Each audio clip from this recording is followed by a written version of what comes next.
Greetings, happy Sunday, David Hartman, owner of Fantastic Endeavors Travel and See. It is the Disney Diehards Show. I'm here, of course, with another episode. We're talking about all the major news the past 2 weeks. And is it blue sky or is it bullshit? Because Disney the past 2 years has been keeping announcements, and they're like, oh, it's blue sky. Just announce it and give it to us. So we're going to go through all the major announcements. We're not going to describe them too much because it's known news. I do have my friend, my agent, my man, John Medrow, waiting in the wings for us. He's a Disney destinations expert for us. And we're going to go through and rate each one of these announcements and give a big Mickey thumbs up or thumbs down about if it's blue sky or bullshit. And we'll give you a timeline when we think it's going to happen. Some are pretty obvious, but some are like maybe not so obvious. As you watch this, like it. It helps us out. Share it, please. And leave a comment or a question. I see you coming on board. It's a live show tonight on a happy Sunday. As you watch the Sunday football, grab a brew, grab a whiskey, and watch our show. We'll bring in John right now. John, how you doing on this Sunday? Dave, how's it going today, man? Thanks for having me again. Thank you. Thank you for spending your Sunday afternoon with us. We just enjoyed the first afternoon of football. We'll catch the second half of the current games right now. But join us right now as we go through all these news announcements. John, I've been watching this for many years at either Destination D or D23. I was there in person in 2018 when Bob Chapek, the bald asshole himself, announced the Disney Skyliner and things like that. But it was always firmly announced. But of late, we get, blue sky. You've lived in Orlando longer than me. You've been close to the park longer than me. What is going on with Disney? Do they mean these things they're saying, or what is going on?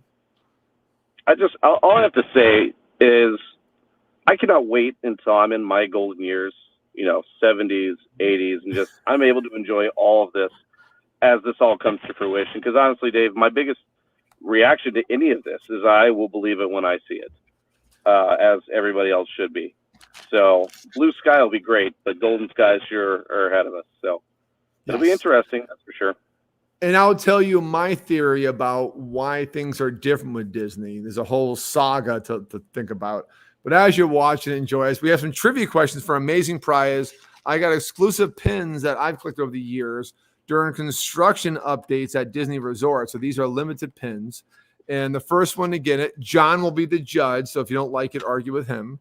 The first one in the chat to get it, the question, I will find a way to get you the prize. Either join me for a drink at Disney or I'll send you the gift.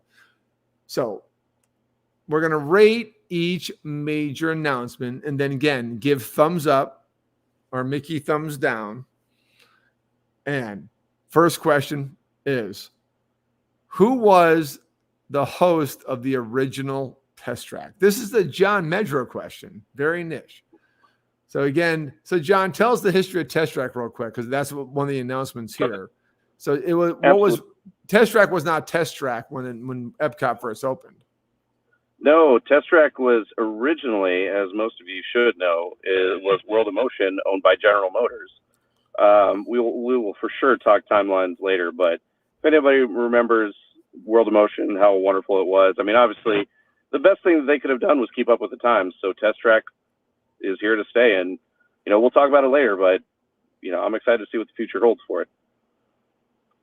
That's the question. Thank you, John, for the question. Yeah, it was the World of Motion. Because remember, Epcot Open was all about these different lands, and they were pretty interactive, but they weren't rides. They finally realized they had to bring in some rides. But General Motors, I heard, is the longest and probably only sponsor left at Epcot. Right? Yep. All right.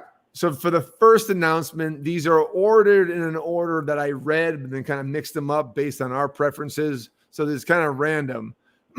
This one to me is a no-brainer. Ahsoka, a series I'm watching last night. Episode 5 was unbelievable. And if you're not into Disney Plus and Star Wars, you better get on board because they are knocking out of the park. Ahsoka is coming to Star Tours. Star Tours. Everyone loves Star Tours. So, John, thumbs up, thumbs down. This is a big thumbs up, Dave. No, my bad. Rate it, then thumbs up, thumbs down if it's going to happen. I give this one a solid 8.5 out of 10.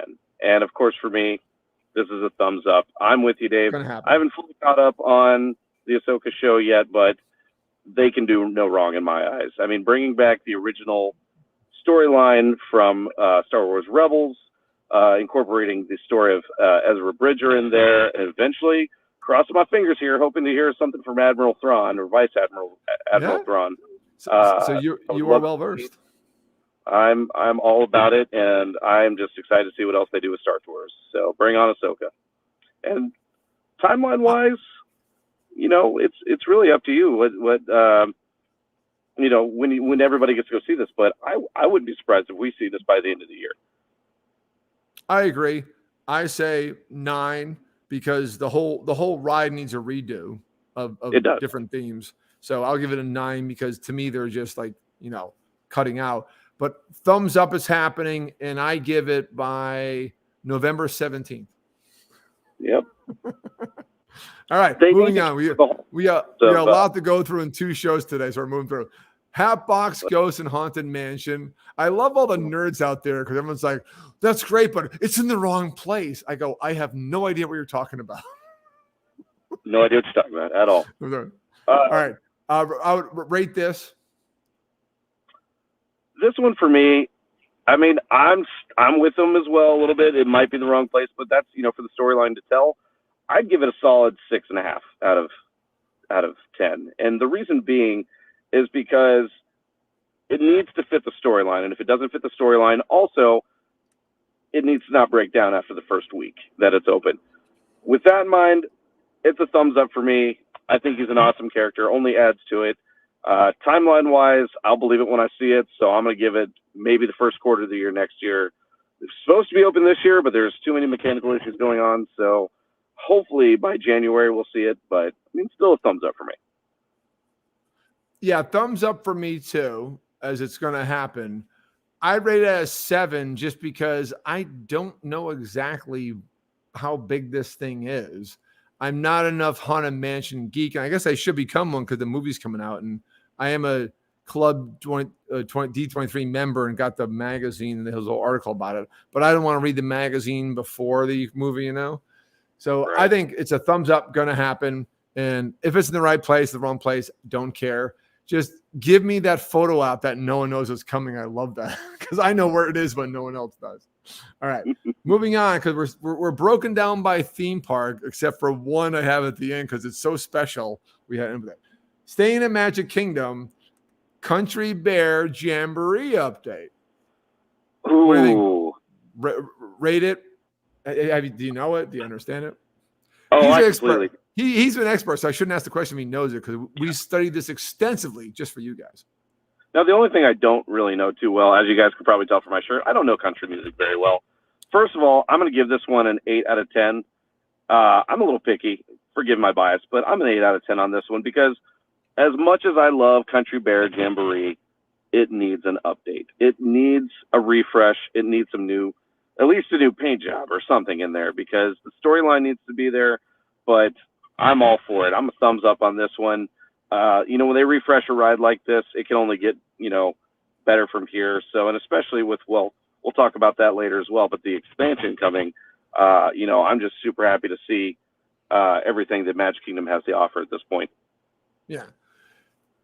I think it's a solid 8. I think I've been at Country Bear Jamboree. I love that my cousin Joy Fozzie, who's watching right now, and her daughter, like of all things Magic Kingdom, that was her favorite ride when she was young. I just love that. And I love it. But it's one of those things like, okay, it's up there with Splash Mountain. I get it. Like Liver Lips. Yeah. It's not that it has bad connotations. It's just an odd name. But yeah, the fact they're keeping around, John, a Walt Disney World original makes it a solid 7 in my heart. Yep. Don't love the ride enough to give it 10 because I don't care enough, but I do care enough to say, hey, they're going to keep a Walt Disney World 1971 original around. And I'm happy for that. Looking forward to it. And thumbs up, it's going to happen, I think, probably by early next year. I was going to say early next year, probably no later than April. Switching over to our favorite park, because where all the day drinkers hang out. We're talking about, of course, John's backyard. I mean, Epcot. And it's, if you're an LL Cool J fan, going back to Cali. Going back to Cali. Soarin' is dishing around the world. I guess they couldn't line up the camera and the parabolic screen correctly enough to appease people. They're going back to the original where actually Michael Eisner is the guy in the golf course teeing off, by the way, the golf ball that hits the camera. Mm-hmm. So you got to have a little bit of Michael Eisner in it. So they're going back to the original Soarin' over California. Nothing new. It's the same old film. For a limited time only, too. I'm going to go first. This is a solid 2 in my book. I love the new one. I love the fact you go around the world. Yeah, how about work on? I just cut out Paris. It'll be a lot better. Why would you go back to 2005? I'm like, why not bring back Bob Chapek and have him narrate the ride? So solid, very disappointing, absolute non-news. I hope it never happens. I'll give up thumbs up, thumbs down later. But what do you think? Okay, to preface this, I lived in California for a little bit, close to Disneyland, worked on property, and I'm going to give this one probably a 5 out of 10. I'm with you. I mean, obviously, the only selling point to me of the old Horizons, first of all, it's not going to be around long. It's a limited release. So it's a money grabber for sure to get people to come back to the original. But who can complain about the original Horizons orange scent? That's going to be, either hit or miss when the ride goes back up in the air. So, the orange. I give it a 5 out of 10 on this one. And firstly, I'm a music guy. I love the score in it. All reminiscence of Old World California meets the new style and everything.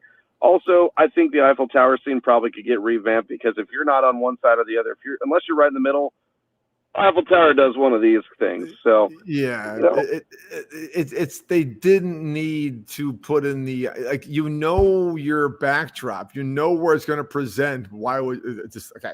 Well, those of you watching who don't realize this, so 2005, my first time at Disney, my friend Rich Schroeder, who's watched today, happy birthday, Courtney, his daughter turned 20 yesterday.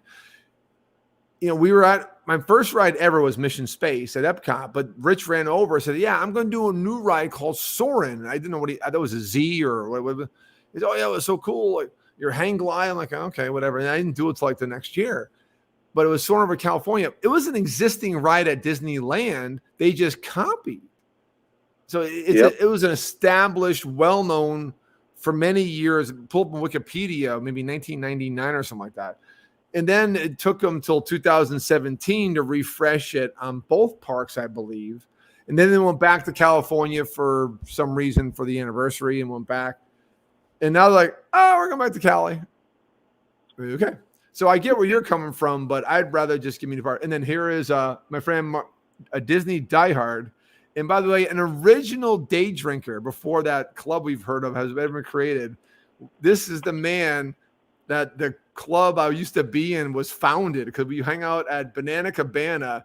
We discovered a $10, the beer is called this big $10 beer. It's like 10%. Mark Landers is in the audience, says it's his least favorite ride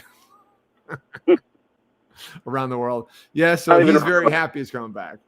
So Mark is now a good friend, but we met at Banana Cabana at the anniversary date. And really that meeting and talking about our expertise, our beers is what a lot of our drinking groups we're in came from. So thank you, Mark. All right, moving on. Next one. The trivia question, by the way. The trivia question is, Mark, you're watching. Got a bunch of you watching. We're actually on John's channel today too. So all John Medrow's friends out there, please chime in because he is a Disney destinations expert. The question is, who was the host of the original test track? So the actual character's name, right? You know it, John. I don't. He knew this. We have these commemorative pins. I have a few sets here. And so we have more questions coming. So these are specific to construction updates at Walt Disney World because I'm there like every month. And these will be yours. So you cannot find these anywhere. When you go pin trading, you never see these. So if you can answer the first one, answer the question in the chat. We got them for you. We may have a winner. Do we have a winner? Woo. Oh, 2 in a row. My girl Janice got it. It comes across as Facebook user because she's on my closed group watching. But Janice Spivak, one of my diehards, she's on fire. Bill, is that right, Bill McKim? That's it. Hi, everybody. I'm Bill McKim. Oh. By the way, that is my first day in Walt Disney World ever, or a Disney park, is I would say Columbus Day weekend 2005. So that is before my time. I don't remember a Bill McKim guy or anything else going on. Yeah. She said, "Yay, thank you." And Mark's still watching, goes, "What Janice said." Mark, you're a little slow, but we have more questions coming. So Janice, one of these sets are for you. I'm going to give you the one with Pluto because I know you love pets. So that is for Janice off the side. We have more coming. More coming, Mark. All right, moving on. We got to move quickly. We got another show coming up. Said that, and we are on to Test Track. Okay, we ignored the update. The update is. Oh, this update. Do you even know what the update is? I honestly can't rate this. I'm not sure what it is. It's all an idea at this point. I mean, 3 out of 10 because none of us really know what's happening. But all we've heard is that it's reminiscent of the old ride. It's reminiscent of World of Motion. So super excited to see that. But got to give this one a thumbs down at this point because I don't really know what's coming. I want to give it a thumbs up, but gotta wait and see what happens. So I will agree on 3 out of 10 only because rides need updates. And I agree, thumbs down. I don't think it's going to happen. It's going to go the way of the My Fair Lady in UK Pavilion. Yep. They literally said that based on surveys of the most popular ride at Epcot, because right now they're so reactionary. So, all right, it's almost as good as Captain EO coming back. Oh wait, staying in Epcot. Yeah, Captain. I know how it came back after Michael's. All his problems are made.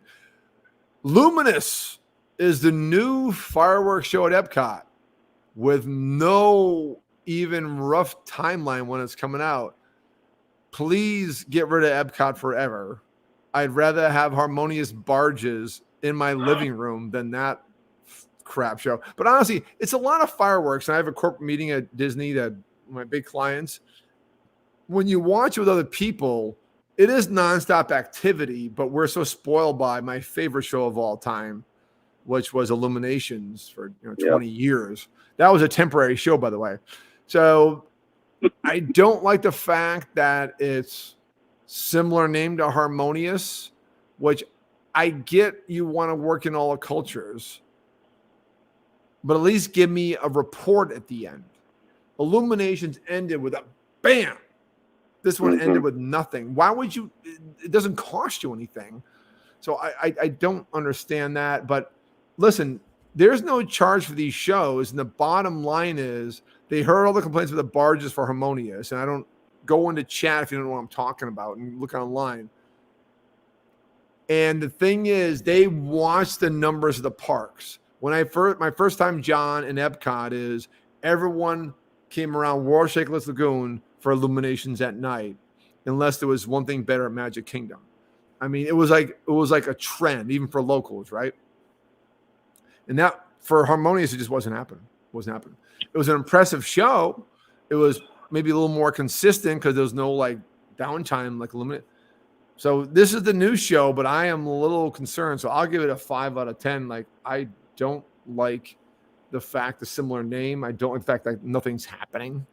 I don't know. Right now, they don't seem very definitive on the update. Your thoughts? No. You give it a 5. I'm going to give it a 3. Honestly, you're like me. I mean, first of all, the Tapestry of Nations leading into the World Showcase Lagoon, watching the fireworks at the end with Illuminations. I mean, if you go in the parks today, you're still hearing that music because everybody loved it. And you're absolutely right. It was a gathering point. That was the whole premise of the story, is that we gather around the fire. And, I mean, the fact that they carried that over into Harmonious, and then I mean, Harmonious was a very niche crowd too. I mean, there was, it was all about the languages being used around the world, but it had no story. It was just reiterating the old character shows. And if you're like me, I love Magic Kingdom, but when I go to Epcot, I'm not in it for the characters. I'm in it for the experience. So it better be along those lines, bring world unity and all that. I mean, they're just trying to, really recycle what they were trying to create with Harmonious into Luminous, whatever it's going to be about. I mean, probably the tech is going to be great, fireworks are going to be great, but the story better make sense. So right now, I'm still a thumbs down at this point. I mean, nothing's ever going to beat Illuminations for me. I think they're so backwards ass. I'm not sure when it's going to happen. It will happen, but it's thumbs down to a point we can't give it a timeline. It is. All right, back to AK, Zootopia and the Tree of Life. I think this is a complete sellout. They're catering so much to fans, but I do like it because Zootopia is a new land in a different theme park. Dino Land needs a redo, and they're so sensitive now to fan reaction that, we're not going to make a land. We'll just replace, It's Tough to Be a Bug, which is an original show since 1998. It's like, okay. So I give it a 4 out of 10 for being just a punt. And my thing is thumbs up probably within, 8-10 months.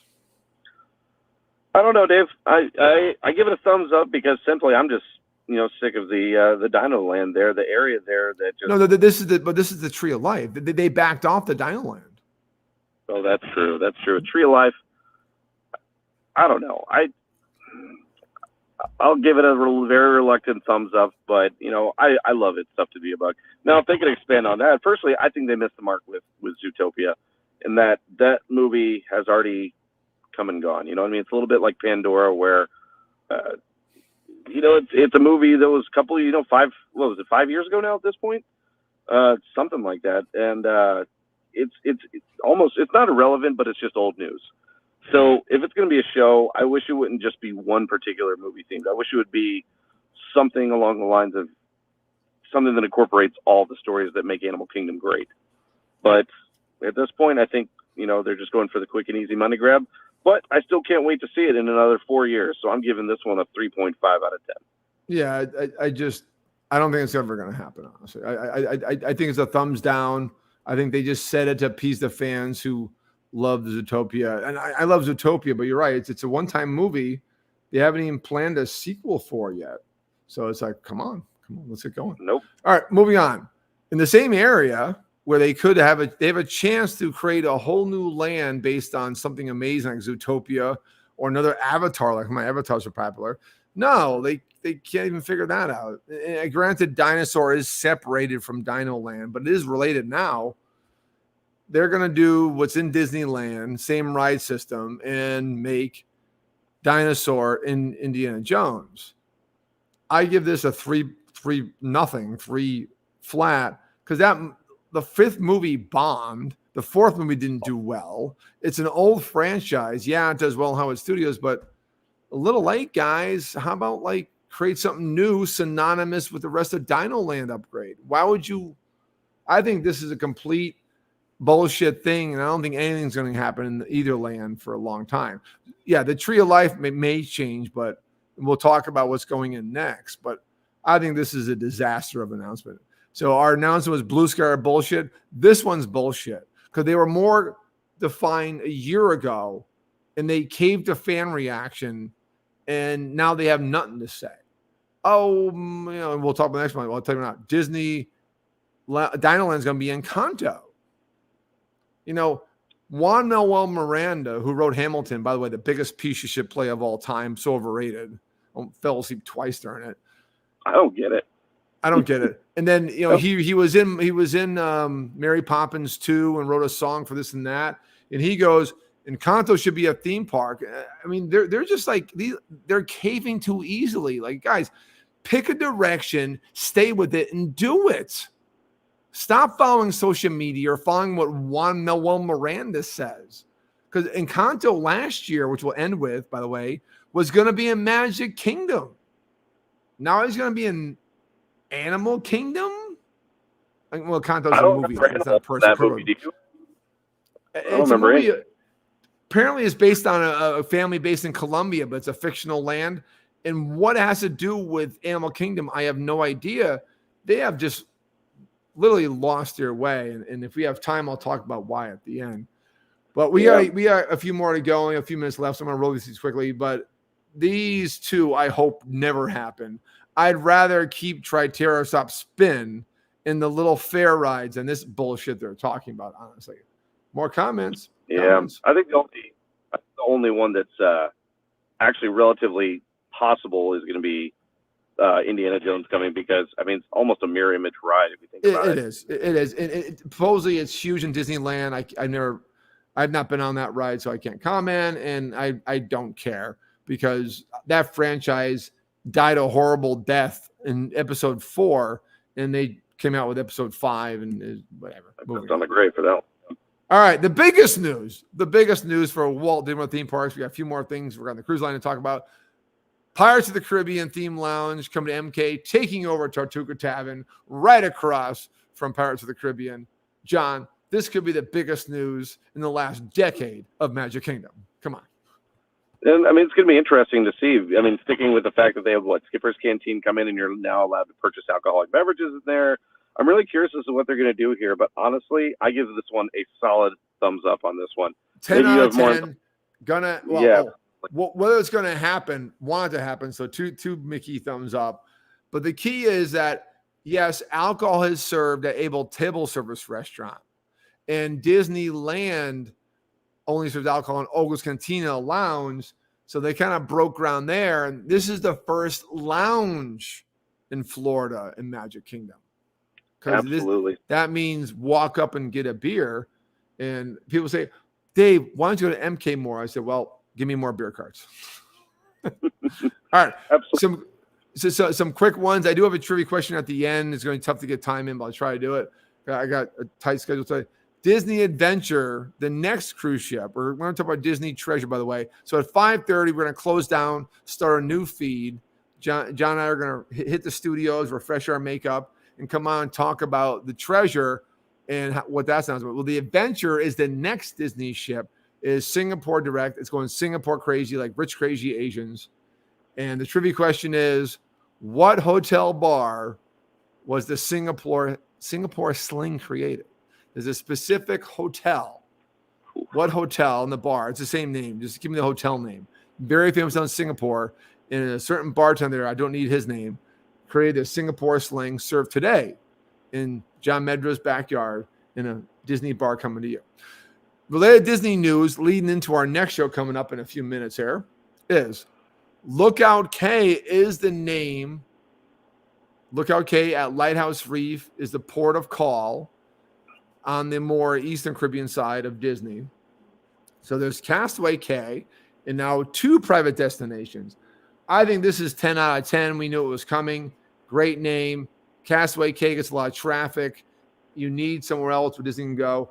Private islands, by the way, are the favorite stops of any cruise line. And for Disney to have 2, and this was inspired by Joe Rohde, who basically created Animal Kingdom, and his legacy is still within this. Great name, great place, gonna happen. 10 out of 10, hopefully soon. No date they gave him, but probably by next spring. Basha? I love it. I love the addition of another island. I mean, I've been to the original Castaway Cay, and actually I got to dive there after it was no longer Castaway Cay. But for those of you who've been to Castaway Cay, know that it can get a little bit crowded at points, and just something else offered or just a new experience offered by Disney Cruise Line, to me, it can do no wrong. I love Disney Cruise Line, so I'm just excited to see what they have for the future. Solid 9 out of 10 for me. I just hope the food's good. Awesome. By the way, we gotta love our fans. Quick to the gun, Debbie wins the raffle. Yes, it's Raffles. Historic hotel in Singapore. That's where Singapore thing was created. She wins the other set of my Disney Coronado Springs actually construction pins coming to you, Debbie. I know you very well. Diehard fan. Appreciate you being there. We got to close down and start the next show, guys. Thank you for coming on. You hit it all. The only thing I'd end with is this, is that last year they announced a new expansion. This is not a trivia question, by the way. Where is the news on the MK expansion behind Big Thunder? Because that was supposed to be in Encantoland. They have the real estate. It's within that famous fence you see from Florida Way when you go around Disney. If all of you want to sneak into Disney unannounced, you can't do it because of this fence and a moat. Within that moat and fence is this land. Not a word about it. I'm like, that was the big news last year at these Destination D23 events. I don't get it. I'm telling you. I'll see it in 10 years, Can't wait. We'll leave this. The other show's already starting. So, guys, for next show is my Disney Adventure. It's my Enjoy the Journey show. So look at my personal feed or Dave's Disney. It's not on Dave's Disney Community. So just look at my personal David W. Hartman for it. It's also on my Fantastic Endeavors YouTube channel. Please subscribe. It's also on John channels too. So we'll see you in a few minutes.